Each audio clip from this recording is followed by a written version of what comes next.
Hello six class, welcome again online SST class. बच्चों, मैंने आपको भी पार्ट 1 में प्लैनेट के बारे में तक बताया था कि प्लैनेट क्या होते हैं। ठीक है, अब हम इसमें पढ़ेंगे the motion of the planet, यानी मोशन, प्लैनेट जो है गति कैसे करते हैं। ठीक, चलिए।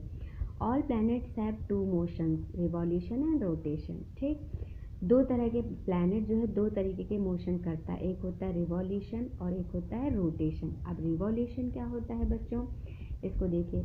All planets has revolve around the sun in an anti clockwise direction. सभी प्लैनेट क्या करते हैं, वो सन के चारों ओर एंटी क्लॉकवाइज डायरेक्शन में चक्कर लगाते हैं। देखिए एंटी क्लॉकवाइज क्या होता है, जैसे आपको मैंने बताया था कि सन है, जब भी आप देखिए क्या होता है, ये सन है, सन के चारों तरफ ऐसे ऑर्बिट बने हुए, बताया था ना अभी आपको मैंने प्रीवियस चैप्टर में। इस तरह से ऑर्बिट बने होते हैं और सन का जैसे देखिए 1 2 देखिए, जैसे ये सन है तो 1 2 3 4 5 6 7 8, इस तरह से 8 ऑर्बिट बताया था ना, हर प्लैनेट का एक ऑर्बिट होता है।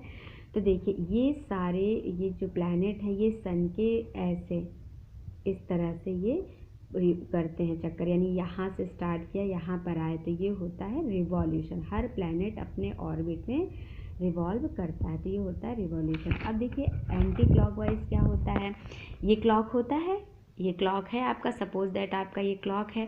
तो बच्चों क्लॉकवाइज रोटेशन वो होता है जो यहाँ से स्टार्ट होगी, जैसे 12 के बाद आपने देखा 1 2 3 आता है ना, तो जो इस तरह से रोटेशन होता है इसे बोलते हैं क्लॉकवाइज। ठीक, बट अगर जो इस तरफ से रोटेशन हो, इस तरह से रोटेट करे, वो होता है एंटी क्लॉकवाइज। तो सभी प्लैनेट क्या करते हैं, सन के चारों तरफ, यानी सन के चारों ओर, एक तो इस तरह से चक्कर न लगा के वो क्या करते हैं, एंटी क्लॉकवाइज, यानी कि इस तरह से चक्कर लगाते हैं। ओके, उम्मीद है आपको समझ में आ गया होगा।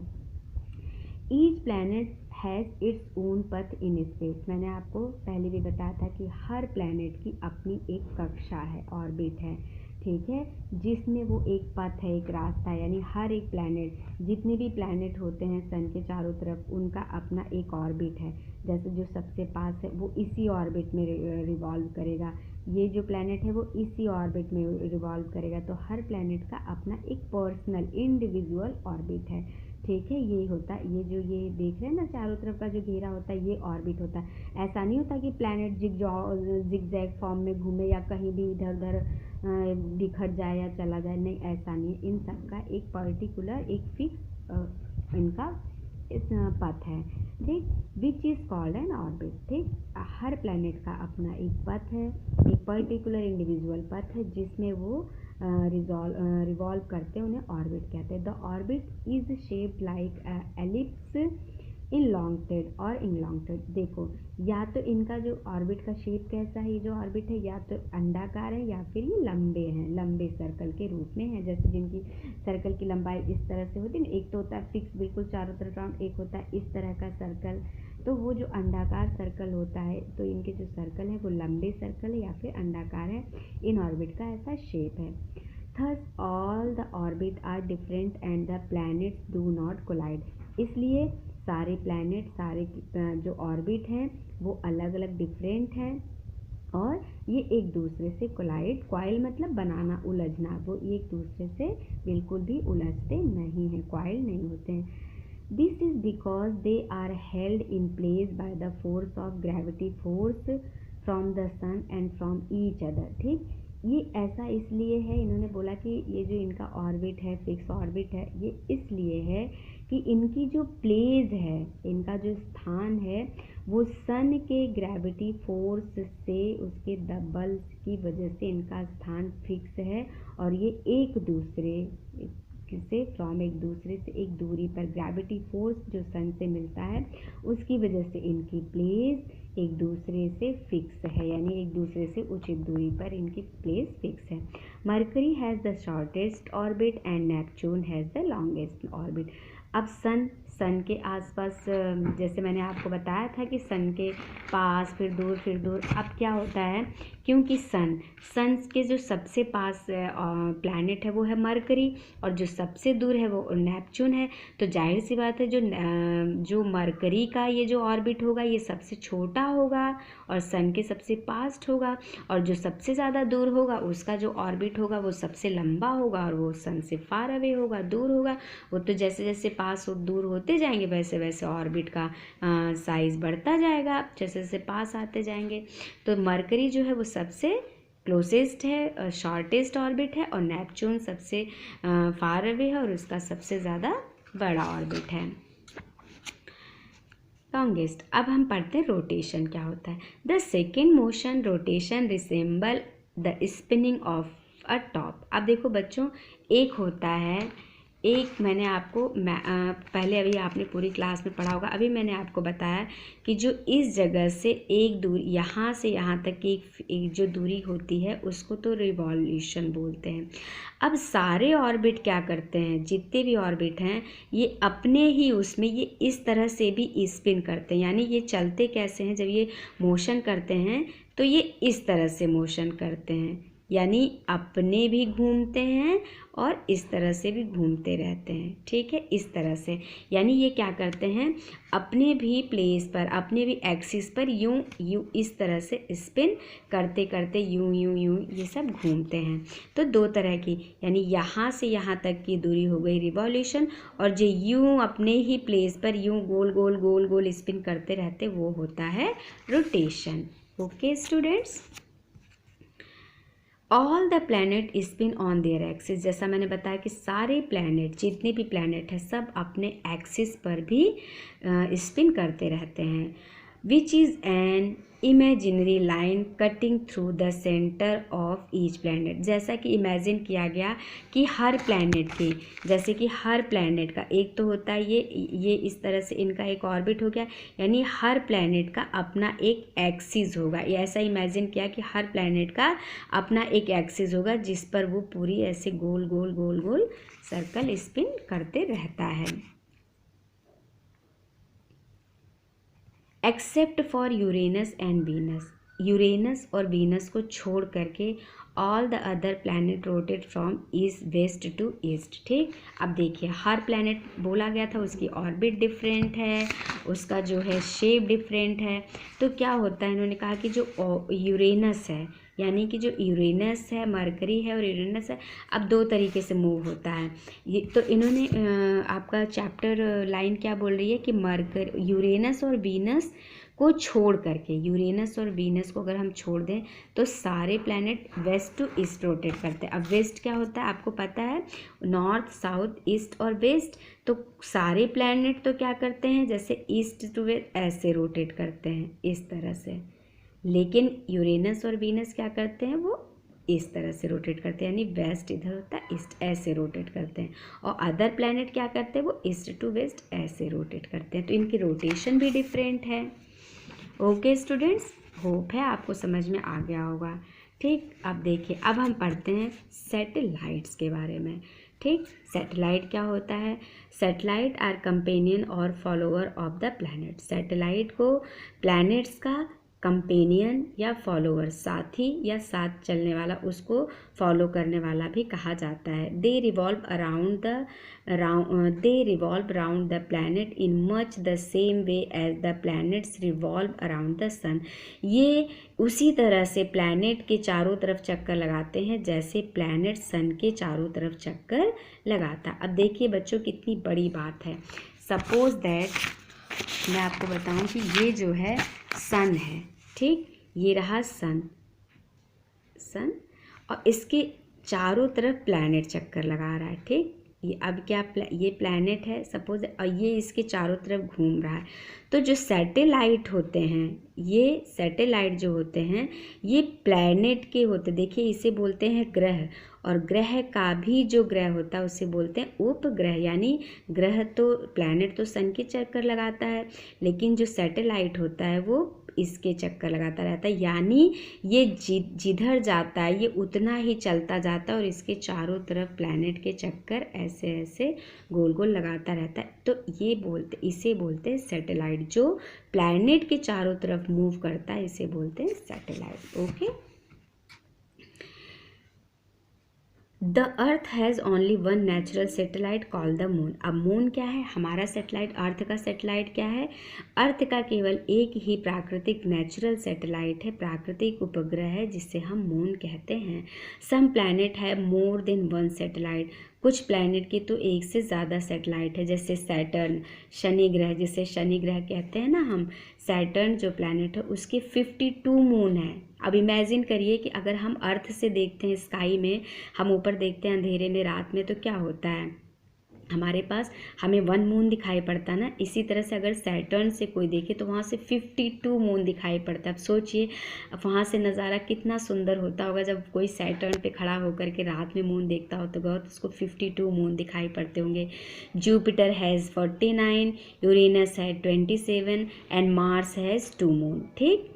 मरकरी, समझ में आ गया होगा आपको कि जुपिटर के 49 मून है, यूरेनस के 27 है, ये प्लैनेट जो है इनके नाम जो है, और मार्स के 2 मून है। Mercury and Venus has no moon. ठीक है नन। अब मरकरी और वीनस ऐसा प्लैनेट है जिसके कि बुध और शुक्र, जो सबसे पृथ्वी के जो सन के जो सबसे पास वाले 2 ग्रह हैं, इस पर कोई मून नहीं है। Jupiter's satellite Ganymede is the largest. और जुपिटर, क्योंकि आपको पता है जुपिटर सबसे बड़ा प्लैनेट है, तो इसी तरह से जो जुपिटर का सैटेलाइट है गैनीमेड, वो जो है सबसे बड़ा, सबसे लंबा, सबसे बड़ा सैटेलाइट है। अब हम आइए पढ़ते हैं अर्थ के बारे में बच्चों। ओके, अब हम आते हैं अर्थ के बारे में। अर्थ क्या है? A unique planet. ठीक। अर्थ एक विशेष ग्रह, एक अद्भुत, यूनिक, सबसे अलग planet. The earth is a very special planet. Earth सबसे एक विशिष्ट प्लैनेट है। क्यों है? It's looks very beautiful from space. यह स्पेस से देखने में बहुत सुंदर लगता है। It has shaped like an orange. इसका शेप एक ऑरेंज की तरह है। Slightly flattened at the 2 poles. जैसे एक होता है सर्कल पूरा गोल, तो ऑरेंज क्या होता है? थोड़ा सा यहाँ से दबा और यहाँ से दबा होता है ना। तो इसी तरह से ये अपने पोल्स पर, यानी अर्थ है उसका एक एक्सिस है, जिसे एक एक्सिस गया है, तो यहाँ ये जो पोल है इसे नॉर्थ और साउथ पोल बोलते हैं। ये यहाँ से थोड़ा सा फ्लैट है, पूरी तरह से गोल नहीं है, ये अपने पोल्स पर जो है वो फ्लैट है। The earth reflect a mixture of blue and green light. ठीक। Blue because of oceans and green because of vegetations. Earth जो है वो देखने में कैसा? ब्लू और ग्रीन लाइट का मिक्सचर दिखता है। ब्लू ओशियंस की वजह से, महासागरों की वजह से, और ओशियंस ग्रीन जो है वो यहाँ के जो ग्रीन जैसे जंगल, वन, उनके वेजिटेशन यानी वनस्पतिक एरिया, प्लांट और ट्रीज़ और प्लांट का जो एरिया है उसकी वजह से ये ग्रीन दिखता है। It is sometime called the blue planet. इसे इसीलिए कभी कभी नीला ग्रह, ब्लू प्लैनेट भी कहा जाता है। The earth is the only planet known to have life because the condition of support life exists only on the earth as far as we know these are। ठीक। अर्थ एक अकेला ग्रह है जहाँ पर लाइफ को जीवित रहने की कंडीशंस हैं। कुछ ऐसे कंडीशंस हैं जो लाइफ को जीने के लिए सपोर्ट करते हैं, इसीलिए अर्थ को जो है ये यहाँ पर जो है लाइफ पॉसिबल है। ठीक है। और ये कंडीशंस क्या हैं? सुटेबल टेम्परेचर है, ब्रीथेबल एटमॉस्फेयर है, और अवेलेबिलिटी ऑफ वाटर है। अब देखिए पढ़ते हैं। देखिए बच्चों, एक ये चार्ट है जिसमें दिखाया गया है, जैसे ये आपके 8 प्लैनेट्स हैं, तो प्लैनेट्स का दिया, यहाँ पे कुछ चीज़ें हैं जो आपको जान करके बहुत मतलब अच्छा भी लगेगा, एक नॉलेज भी आपकी बढ़ेगी, और आप एक अद्भुत मतलब एक इनक्रेडिबल भी फील होगा आपको। जैसे मरकरी, जो सन के सबसे पास वाला, सबसे पहले ऑर्बिट पर मरकरी है, इसकी दूरी अर्थ सन से कितनी है? 58 मिलियन किलोमीटर। ठीक। और ये कितना टाइम लेता है अपने ऑर्बिट में, मतलब एक चक्कर, एक रिवॉल्व को पूरा करने में कितने दिन लेता है? 87.97 डेज। ठीक। और देखिए यहाँ का क्या है? Temperature in degree Celsius. यहाँ का टेम्परेचर कैसा है? जब डे ना टाइम होता है, दिन के टाइम में यहाँ का टेम्परेचर है 350 डिग्री सेल्सियस और नाइट के टाइम में क्या है -170, ठीक। और यहाँ पे कोई सैटेलाइट नहीं है, जैसा मैंने अभी आपको पढ़ाया था। इसी तरह से बच्चों ये चार्ट देखिए कि वीनस जो सेकंड नंबर पर आता है वो 108 मिलियन किलोमीटर है। इसको अपना एक रिवॉल्यूशन पूरा करने में 224.70 डेज लगते हैं। इसका टेम्परेचर जो है वो 480 डिग्री सेल्सियस और यहाँ पे भी कोई मून नहीं है। अब आ जाइए अर्थ पर। अर्थ की जो सन से दूरी है वो 150 मिलियन किलोमीटर है और अर्थ को पूरा 1 ईयर 1 रिवॉल्यूशन कंप्लीट करने में कितना लगता है सन का 165.26 डेज लगता है। और ठीक है, यहाँ पर 22 डिग्री सेल्सियस टेम्परेचर होता है ऑलमोस्ट और यहाँ का 1 मून जो है यहाँ का सैटेलाइट है। इसी तरह से ये चार्ट है, आप इसको स्क्रीनशॉट लेकर के देख लीजिएगा कि कैसे कैसे यहाँ पे कितने साल लगते हैं, कितने यहाँ पे अभी तक अर्थ तक तो आपने देखा था कि क्या होता है मार्स तक डेज में। उसके बाद जैसे ही बढ़ता जाता है, देखिए जुपिटर अपना 11 ईयर में, जबकि सैटर्न 29 ईयर में और 84 ईयर में यूरेनस और नेपच्यून 164 ईयर में 1 रिवॉल्यूशन को कंप्लीट करता है। और यहाँ के टेम्परेचर इतने माइनस में हैं और यहाँ के मून तो मैं आपको बता ही चुकी हूँ कितने कितने मून हैं। तो अब देखिए अर्थ पे हमारी लाइफ क्यों पॉसिबल है, लाइफ हमारे जीवित रहने के लिए क्यों पॉसिबल है। तो सबसे पहले इन्होंने बताया था कि यहाँ पे सूटेबल एट टेम्परेचर है। The earth is the third planet from the sun. आपको समझ में आ गया होगा कि अर्थ जो है तीसरे नंबर पर, सूरज से तीसरे नंबर पर ये ग्रह है। Mercury and Venus are very close to the sun. Mercury और वीनस सन के सबसे पास है एंड आर एक्सट्रीमली हॉट, और ये बहुत ज़्यादा गर्म है। हॉट, सन बहुत ज़्यादा हॉट प्लैनेट है, हॉट है, आपको पता ही है। तो ये दोनों इतने पास हैं कि ये बहुत ज़्यादा हद से ज़्यादा गर्म रहते हैं। Life can not exist on them as temperature rise above 400 degree Celsius. यहाँ पे जीवन पॉसिबल ही नहीं, क्योंकि यहाँ का टेम्परेचर हमेशा 400 डिग्री सेल्सियस से ऊपर ही रहता है। Neptune is quite far from the sun. वांट, आपको मैंने बताया था कि नेपच्यून सबसे बाहरी ऑर्बिट में है, तो ये इतना दूर है, सर की गर्मी यहाँ तक पहुँच ही नहीं पाती है। The temperature there is about -220 degree Celsius. यहाँ पे टेम्परेचर माइनस में चला जाता है और ये इतना रहता है। Only on the earth do we have a moderate average temperature of 22 degree Celsius. सिर्फ अर्थ ऐसा है जहाँ पर नमी वाला हमारा टेम्परेचर जो है वो नमी बनाए रहता है और यहाँ करीब 22 degree Celsius temperature. This is neither too hot not too cold, जो कि न ज़्यादा गर्म और ना ही ज़्यादा ठंडा है।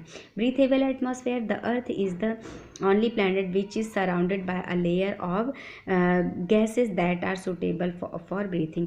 अर्थ एक ऐसा प्लैनेट है जिसके चारों ओर एक हवा की लेयर, गैसों का मिक्सचर का जो है लेयर है, जिसमें कि हम सांस ले सकते हैं। This layer of gases is called the atmosphere. और इसके जो वातावरण और ये जो गैसों का लेयर है मिक्सचर, इसे हम एटमॉस्फेयर कहते हैं। It contains the right mixture of oxygen and carbon dioxide so that we can breathe and it does not contain any gas that might harm us. ठीक है, और ये जो कार्बन डाइऑक्साइड और ऑक्सीजन का मिक्सचर है, इसकी वजह से हम सांस लेते हैं और इसमें कोई भी ऐसी गैस नहीं है जो हमें नुकसान पहुंचा सके। Availability of water. Plant, animal and human life requires water in liquid form. हम सभी को, पौधों, जानवरों और इंसानों को, हमें जीवित रहने के लिए हमें वाटर की ज़रूरत थी लिक्विड फॉर्म। ठीक, लिक्विड फॉर्म यानी तरल पदार्थ, तरल रूप में हमें वाटर की रिक्वायर्स थी लाइफ के लिए। This is found on the earth only. और ये सिर्फ एक ही प्लैनेट है जिस पर ये पाया जाता है। The combination of the factor noted above make earth a unique planet of the existence of life. और ये जो कॉम्बिनेशन है वाटर, एटमॉस्फेयर, जो ब्रीथेबल एटमॉस्फेयर और टेम्परेचर का, जो कि हमें दिखाता है, जो ऐसे बड़े फैक्टर हैं जो कि अर्थ एक को यूनिक बनाते हैं और यहाँ पे जीवन को पॉसिबल बनाते हैं। ओके स्टूडेंट्स, इतना ही। नेक्स्ट आगे का आपको नेक्स्ट वीडियो में।